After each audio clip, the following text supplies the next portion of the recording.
नमस्कार दोस्तों।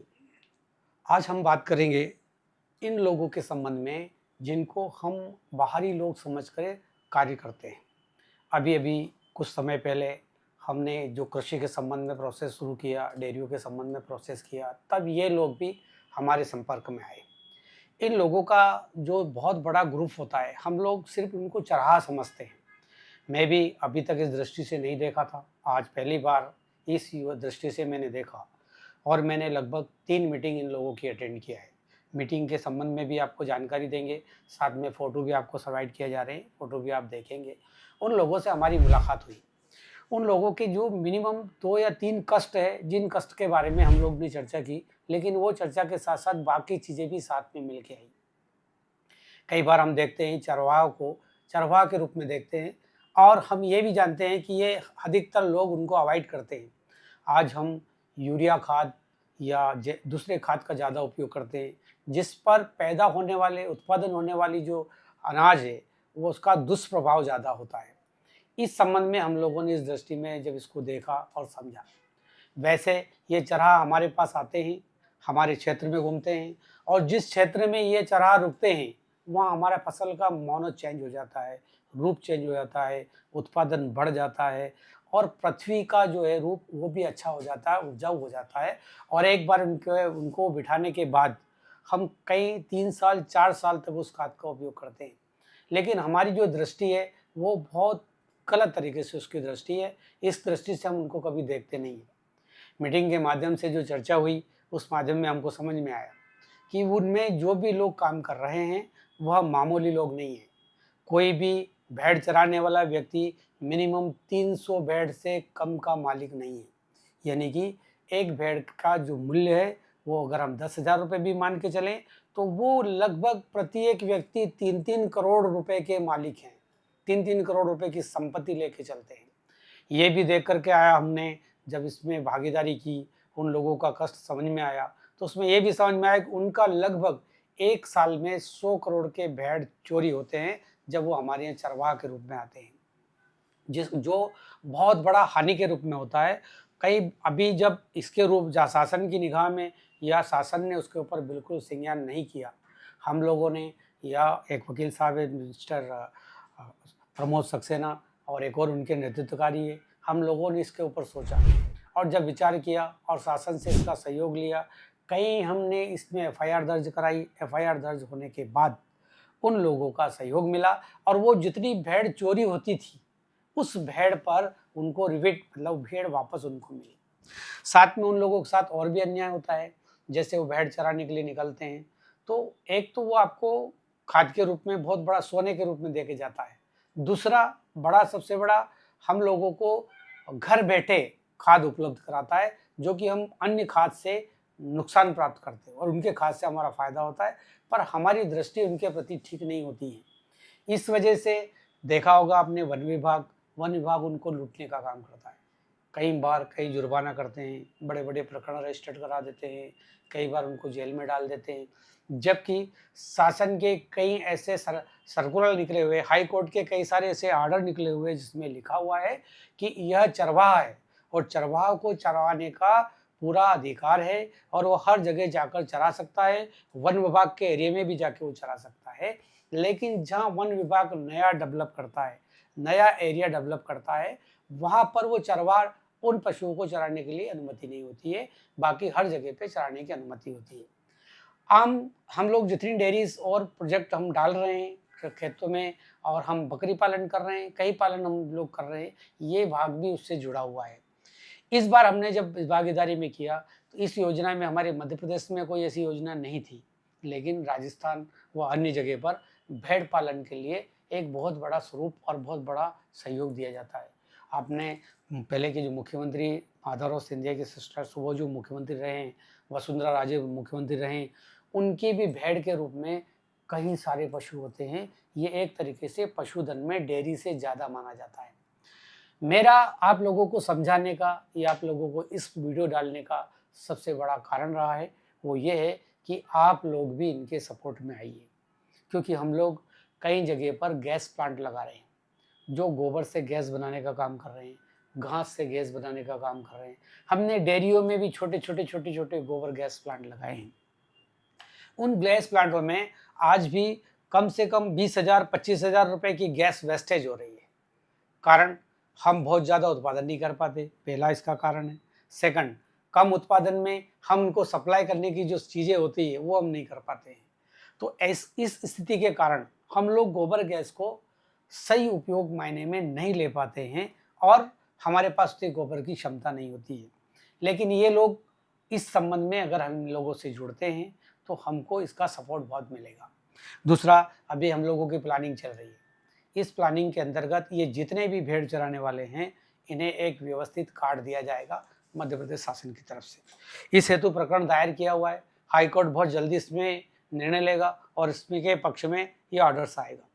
साथ में इन लोगों के लिए नेतृत्व कार्य की ज़रूरत है, क्योंकि हम आज देखते हैं जब तक शासन में हमारी भागीदारी नहीं है हमारी बात को ध्यान से कोई सुनता नहीं है। इसलिए इन लोगों को शासन में भागीदारी करने के लिए भी हम लोग काम कर रहे हैं। इसके लिए हमने देखा है जहाँ बंजर भूमि होती है, अगर किसी भी किसान के पास 50 एकड़ 20 एकड़ 10 एकड़ 100 एकड़ जो भी बंजर भूमि हो जो उपयोगी नहीं हो, ऐसी भूमि ये लोग खरीदेंगे। हमारे माध्यम से उस भूमि को खरीदेंगे और उससे चरवाहा के रूप में ये एकत्रित होकर के जहाँ पशु का विश्राम होता है वो विश्राम देने की जगह ये उत्पादन करेंगे, जहाँ पर ये पशु का पालन करेंगे।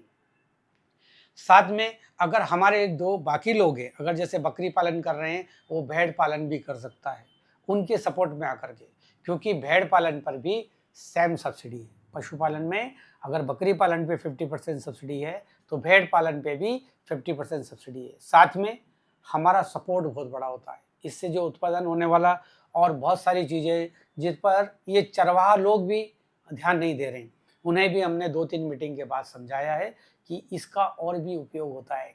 जैसे सबसे पहला उपयोग मैं बताता हूँ आपको कि विदेश में भेड़ का जो बाल उगता है वो हम लोग काटन के रूप में यूज़ करते हैं और इस काटन का मूल्य हमारे काटन से 2.5 गुना ज़्यादा है। लेकिन अभी ना उनको पता है ना बाकी लोगों को पता है, जबकि इसके बड़े बड़े कारखाने डले होते हैं और ये बहुत महंगा बिकता है। तो अगर हमारे जितने लोग हैं डेयरी पालन करने वाले जिनके पास इस प्रकार की भूमि है कि जो बंजर भूमि पड़ी हो, एक तो उसमें आप सपोर्ट कर सकते हैं।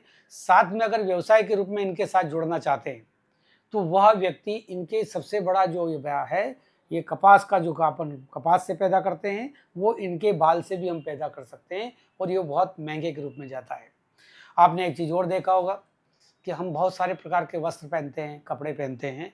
उन कपड़े में जब इनके छाल के जो कपड़े होते हैं वो बहुत महंगे होते हैं। रेशम, कॉटन, रेमंड किसी में भी आप जाएंगे इन सबसे ज़्यादा महंगा कपड़े इनके खाल से बनाए हुए कपड़े होते हैं। दूसरा, इनकी खाल से बने हुए जूते, इनकी खाल से बने हुए जैकेट्स, इनकी खाल से बने हुए बेल्ट्स, पर्स, ऐसी बहुत सारी जो चीज़ें हैं जो हमारे देश से हमारे पशु की खाल खरीद कर विदेश इम्पोर्ट होती है और एक्सपोर्ट होती है और वहाँ से फिर बना हुआ सामान हम इम्पोर्ट करते हैं। ये हमारी दृष्टिकोण को समझने वाली बात है। अगर आज की युवा पढ़ाई के रूप में बहुत स्पीड में है, क्यों नहीं हम इसे अपना रोज़गार बनाएं, जिससे दो सपोर्ट हो सकता है। एग्रीकल्चर में अभी सबसे ज़्यादा बढ़ावा दिया जा रहा है जैविक खाद का।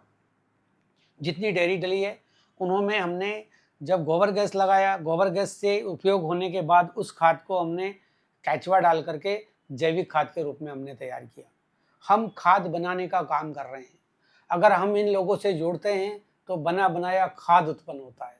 जो लागत लगती है उसे हम से बचा सकते हैं और इनका सपोर्ट भी कर सकते हैं। जैसे आपने मेरे पुराने वीडियो में देखा होगा, कोई भी बिजनेस किसी एक से नहीं चलता है। हर व्यक्ति एक दूसरे के सपोर्ट में आता है तब जाकर के ये बिजनेस चलता है। आगामी और भी मीटिंग होने वाली है, इन लोगों से लंबी चर्चाएं होने वाली है और मुझे लगता है आप सब लोगों के साथ ये बात मुझे साझा करनी चाहिए, इसलिए मैंने आपके साथ ये बात साझा की। हो सकता है आप में से बहुत सारे युवा होंगे जो हस में से इसका उपयोग कर सकते हैं और बहुत बड़े बिजनेस के रूप में डेवलप कर सकते हैं। भारत सरकार, मध्य प्रदेश शासन, राजस्थान शासन, जितने भी शासन के लोग हैं वो बैठे हुए लोग वो भी सब्सिडी के रूप में इन्हें इस उद्योग को लगाने के लिए सब्सिडी उपलब्ध कराते हैं। अभी चर्चाओं में, क्योंकि ये चीज़, कोई भी चीज़ जब हमारे सामने नहीं आती है, हर व्यक्ति को अजूबा जैसा लगता है, लेकिन गहन चर्चा होने के बाद आप भी इस पर विचार करेंगे और सोचेंगे तो ये एक आपके लिए बना बनाया उद्योग मिलता है। बहुत सस्ते दाम पर कच्चा माल आपको उपलब्ध होगा और बहुत महंगे दाम पर आप इसका वितरण कर सकते हैं, एक्सपोर्ट कर सकते हैं। मध्य प्रदेश में, भारत में भी हम इसका उपयोग कर सकते हैं। बस उनको हमारी ज़रूरत है और हम उनकी ज़रूरत है। ये चीज़ें अगर हमारी समझ में आ जाए तो हम इसका बहुत तेज़ी से ले जा सकते हैं। मध्य प्रदेश में बाकी जगहों से डेयरी बहुत कम थी, नहीं के बराबर थी। लोग डेयरी को समझते हैं 4 या 5 पशु बांध लेना, घर का दूध निकल गया, बस डेयरी हो गया। अधिकतर लोग समझते नहीं डेयरी क्या होता है, लेकिन कई राज्यों में आप देखेंगे डेयरी का बहुत बड़ा रूप होता है। अगर 100 एकड़ से जो इनकम पैदा होती है, वो 50 पशु के से ही वो इतनी इनकम पैदा कर लेता है। धीरे धीरे मुझे लगता है मध्य प्रदेश शासन ने भी सपोर्ट किया है और हम लोगों की ने भी मेहनत की है। मध्य प्रदेश में एक वर्ष में लगभग हम 35 डेयरी डेवलप कर पाए हैं। 35 डेयरी का मतलब होता है काफ़ी बड़ा प्रोजेक्ट हम लगा चुके हैं। और 39 हम बकरी पालन भी लगा चुके हैं। और ऐसे मेरे जैसे बहुत सारे कंसल्टेंट है जो इस लाइन पर काम कर रहा है और मध्य प्रदेश का दूध उत्पादन बड़ा है। साथ में ये अगर भेड़ का प्रक्रिया भी हम शामिल करते हैं और सपोर्ट करते हैं, हमको सिर्फ सपोर्ट की ज़रूरत है। अगर इसमें हम सपोर्ट करते हैं और इसे अगर आगे लेकर जाते हैं तो इसमें हमें बहुत बड़ा फ़ायदा होगा। मुझे लगता है आगामी इसके संबंध में एक वीडियो और आएगा, जो मध्य प्रदेश में एक बड़ा रूप में 1000 से ज़्यादा लोगों का सम्मेलन हम लोग कर रहे हैं, वो वीडियो बाद में आएगा और इसके बीच में आपको डालेंगे। शायद ये भी बिज़नेस का एक बड़ा रूप है। एक तरीके से ये इंडस्ट्री है, जिस इंडस्ट्री में जिनके पास पैसा है, शिक्षित है, जिन्होंने शिक्षा ग्रहण की है, वो आगे आएँ और इस इंडस्ट्री के बारे में विचार करें। इस इंडस्ट्री से होने वाले फ़ायदा बहुत ज़्यादा है और अगर हमने सपोर्ट किया तो ये हमारे मध्य प्रदेश के लिए वरदान साबित होगा। जैसे हम देखते हैं हरियाणा, पंजाब में खाद में जैविक खाद कम उपयोग किया जाता था, दवाई का बहुत ज़्यादा उपयोग किया जाता था। आज वहाँ की 3 फीट ज़मीन खराब हो गई। जिस ज़मीन को खुदवा कर मिट्टी बाहर फेंकी जा रही है और अब वो जैविक खाद की तरफ, भेड़ के खाद की तरफ बढ़ रहे हैं। हम भी वही कर रहे हैं। कई टनों से हम लोगों ने खाद का उपयोग किया है। आज हमारी ज़मीन खराब होने लगी है। हमारी ज़मीन के अंदर जो कीड़े पैदा होते थे, जो हमारे खाद के रूप में काम करते थे, वो आज इसके अंदर बहुत अधिकतम मात्रा में इस कीटनाशक दवाई से मर चुके हैं। इसके मरने के कारण हमारे अंदर भी नुकसान हो रहा है कि पहले आपने देखा होगा शुगर बहुत कम लोगों को होती थी, गैस बहुत कम लोगों को होती थी, अटैक की मात्रा कम थी, लेकिन आज ये सब बढ़ा है। इसका कारण है यूरिया खाद, राकोडिया खाद या अन्य खाद जिसको गेहूँ में शामिल होता है, हम खाते हैं, उससे गैस उत्पन्न होती है, गैस से शरीर में क्षति होती है, हार्ट अटैक का भी अधिकतर चीज़ें उसी में शामिल होती है। इसलिए जैविक खाद की तरफ बढ़ें और इनका हम सपोर्ट करते हैं तो खाद के मामले में हमको इससे बड़ा कोई आपको सामने रूप नहीं दिखता है। ये सबसे बड़ा सपोर्ट हमारे लिए है। और उस भेड़ वाले को आप ऐसा ना समझें, 1000 भेड़ का भागीदारी का मतलब जानते हैं 100 करोड़ का मालिक है और 500 भेड़ से कम का उसमें कोई है नहीं, यानी 5 करोड़ से कम का कोई मालिक नहीं है। यानी कि 200 एकड़ ज़मीन हमेशा साथ लेके चलने वाला व्यक्ति है और उसका स्वभाव अलग टाइप का है। उस स्वभाव को देखना चाहिए और हमको समझना चाहिए। मुझे लगता है मेरे विचारों से सहमत होंगे। अगला वीडियो इस संबंध में बहुत जल्दी आएगा और जो व्यक्ति इस लाइन पर काम करना चाहता है हमसे संपर्क करें। लिंक में हमारा पता, हमारा मोबाइल नंबर दिया हुआ है। साथ में हमारी जहाँ मीटिंग हुई है उसके वीडियोस, फ़ोटो भी आपकी स्क्रीन पर है। इसे देखें, समझें, संपर्क करें और आगे आएँ। नमस्कार।